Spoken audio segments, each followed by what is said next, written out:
आता माझ्याकडे कुस्ती करायची सुमित विशाल लढिया पहिला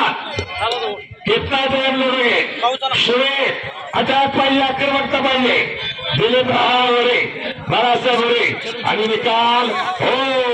मध्ये या 20 फैसला होना चाहिए चलो विशाल तेच सांगतो की चलो विशाल सुमित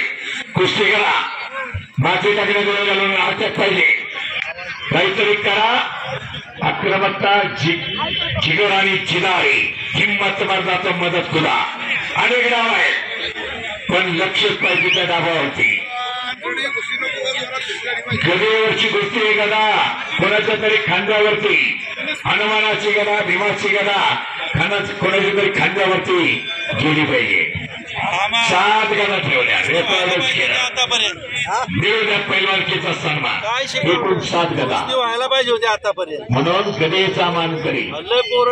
परंतु आपलं लक्ष आहे महाराष्ट्र केसरीची गदा शबाद सुमित एक लढवय्या मल्ल कानवडीचा जोडीला जोड मिळाला शबाद विशाल ज्यादा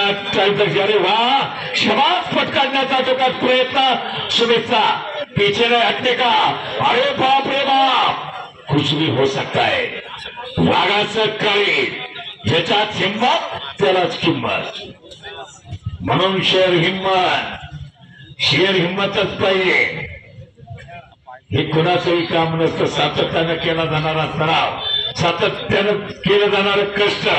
म्हणून कष्टविना फळ नाही कष्टविना राज्य नाही केल्याविना होत नाही साध्य नाही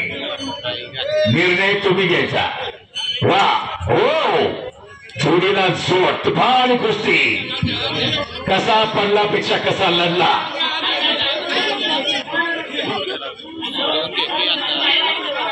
बाहेर आली सुमित ऐका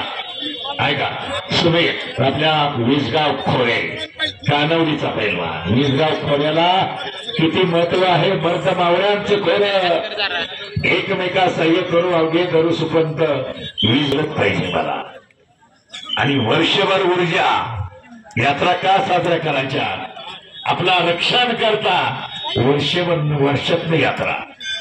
म्हणून सगळे नाती गोटी सगळे मित्रमंडळी केवढं नातं पूर्वजांना हे आपल्या पुढं दूरदृष्टीनं ठेवलं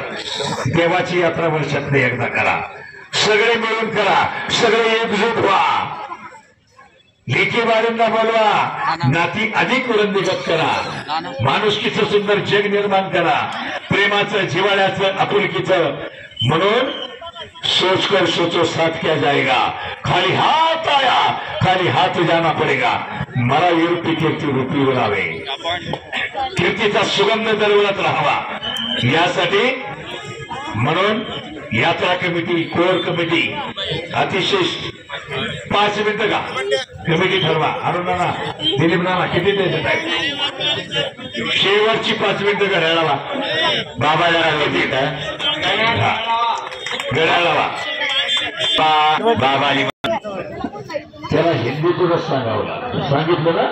बाळासाहेब तेवढी तयारीच आहे त्यांना माहिती होतं लढो बरोबर ना बाळासाहेब म्हणले लढो चलो दिल्लीवाला आहे मामाच्या तालमीत आहे ठीक आहे समोर बसल्यात करायचे मामा वय किती आता 85 का 80 वर्ष वय तालमीत हनुमान आखाड्यामध्ये साथ देत आहे त्यांना जिथे निघोबा थोडं घडवली पाहिजे तो आपल्याला किती संकट आहे मोबाईलच्या या जमान्यामध्ये मोबाईलच्या जमान्यात आता बारकं पोरग सुद्धा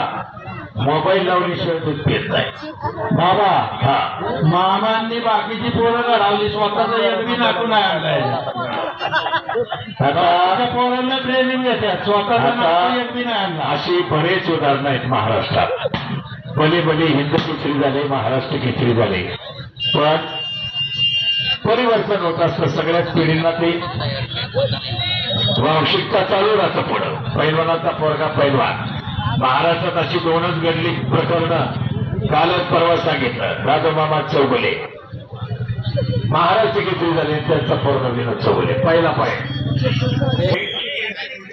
ह्याचा निकाल होऊ द्या. आणि पटकन आहे बरीच मंडळी एवढा वेळ काढून येतात वस्ताद मंडळी आखाडा म्हणल्यानंतर जनसागराचा महासागर झाला आणि अशा तुफानी लढती आज आपल्या वरवडी पाड्याच्या मैदानात. प्रश्नच नाही काय. छानच आखाडा मैदान जोडून मलाही शंका होती. अतिशय देखण्याचं मैदान जोडलं. कुस्त्या लावणाऱ्यांना भारी कुस्त्या लावल्या, 7 गटा सोडवणाऱ्यांना बरोबर सोडवल्या. कुठलाही निकाल गलत दिला नाही, चुकीचा दिला नाही. आणि म्हणून सर्व पंच कमिटीचा आणि इनाम 70 आणि 30%. हरणाऱ्या पैलवानालाही कोणताही पैलवान या आखाड्या हातात रिकाम्या हाताने जाणार नाही. कारण एक पैलवान घडवण्याचा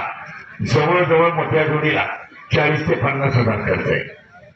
तूप कसं आहे बघा, दूध कसं आहे बघा, थंडाई, नॉनव्हेज, मटन इतकी महागाई. एक पैलवान घडवणं आणि तरी शेतकऱ्याचीच मुलं, गरिबाच्या घरचा पैलवान तयार होतो. खरोखर ते माता पिता धन्य. म्हणून पैलवान म्हणजे गावाला सगळ्या अभिमान उत्तरपूर आहे. त्यांना प्रेरणा देणारे सगळ्यांनी सडन असते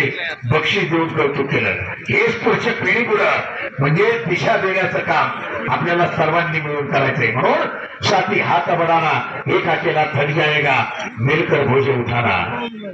आंबारचं पोरग चिखलगावच्या आखाड्यात दुर्दैवानं दुःखद निधन झालं आणि आम्ही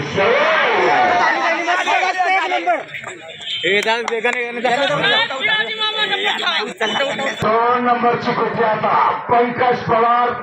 काटेवाडी आणि